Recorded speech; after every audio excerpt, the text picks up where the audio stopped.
水域を中心に幅広く行う必要があると思っております。今後のさまざまな能力あるいは部隊の活動範囲を考えた場合に高高度の無人の偵察機というのは重要な装備の一つだと思っております。नई दिफाई policy के तहत Japan आइंदा 5 वर्षों के दौरान 2 anti missile destroyer, 5 submarine, 3 surveillance drone, 17 जंगी तैयारों को अपनी फौज में शामिल करेगा। Bureau report, ETV news.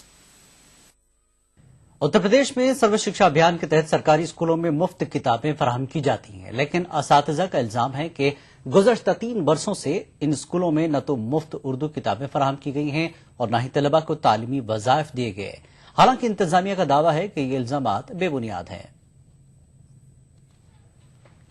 Uttar Pradesh में नगर निगम के जेर इंतजाम चलने वाले सरकारी स्कूलों का हाल काबिले रहम है। मुस्लिम अक्सरती इलाकों में चलने वाले सरकारी स्कूलों में उर्दू की किताबें गुज़श्ता 3 वर्षों से तकसीम नहीं की गई हैं। उर्दू टीचरों का कहना है कि उर्दू की किताब तकसीम न किए जाने से उर्दू तालीम का जबरदस्त नुकसान हो रहा है। अखिलेश जी को मालूम होना चाहिए, उनके वालिद मोहतरम के जमाने में उर्दू को दूसरी सरकारी जबान बनाने का जियो हुआ था, लेकिन उसके बावजूद जो इंतजामिया है, जो निसाब कमेटी है उनकी सरकार के मातहती में, वो उर्दू के ताल्लुक से नाइंसाफी पर नाइंसाफी कर रही है। न सिर्फ कानपुर में 2 साल से बल्कि उत्तर प्रदेश में उर्दू मजमून की जो निसाबी किताबें हैं वो अब मिल ही नहीं रही हैं। उर्दू किताबों की अदम फराहमी के अलावा अक़लियती तबके से ताल्लुक रखने वाले स्कूलों में तालीमी वज़ाइफ भी गुज़श्ता 2 वर्षों से नहीं दिए गए हैं। जब अखिलेश सरकार नहीं थी उससे पहले 3 हिस्सों में बंटती थी। एक एससी ग्रुप था, एक जनरल ग्रुप था, एक ओबीसी ग्रुप था। तो कुछ मुस्लिम बच्चों को जनरल में मिल जाती थी और कुछ मुस्लिम बच्चों को ओबीसी में मिल जाती थी। इस तरीके से ये स्कॉलरशिप मिल जाती थी। लेकिन जब अखिलेश सरकार आई तो उसने ये कहा कि मुसलमानों को माइनॉरिटी कोटे से ही जो है वो स्कॉलरशिप मिलेगी। उसकी वजह से माइनॉरिटी कोटे में जब स्कॉलरशिप गई तो अल्पसंख्यक कल्याण विभाग से हमको स्कॉलरशिप मिलनी थी। आज 2 साल हो गए हैं, पूरे कानपुर के अंदर किसी भी अल्पसंख्यक छात्र को, जिसमें मुसलमानों की तादाद 95% होगी, एक भी बच्चे को आज स्कॉलरशिप नहीं मिली है। लेकिन सरकारी अफसरान इस सिलसिले में कुछ मानने को तैयार नहीं है। उनका कहना है कि अक़लियती तालीमी इदारों में न तो उर्दू की किताबें रोकी गई हैं और न वज़ाइफ में कोई ताख़ीर हुई है। ये तथ्य तो बिल्कुल गलत है, क्योंकि सभी परिषदीय स्कूलों में छात्रवृत्ति जा चुकी है। सभी परिषदों और सबके खाते भी खोले गए हैं। इस साल भी जो है पिछले वर्ष की अपेक्षा 10% अधिक लोगों ने फार्म भरा है, जिससे स्पष्ट है कि लोग खाते भी खुलवा रहे हैं और उनके पास छात्रवृत्ति जा भी रही है।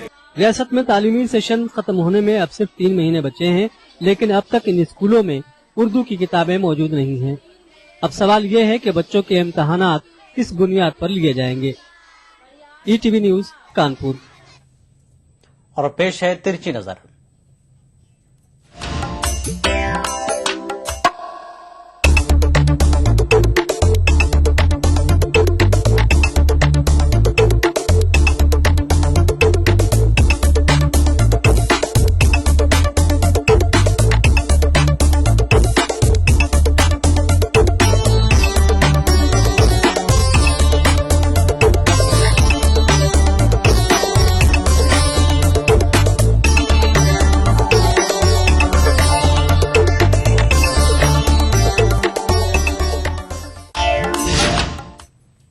खबरनामे में फिलहाल इतना ही। आदाब।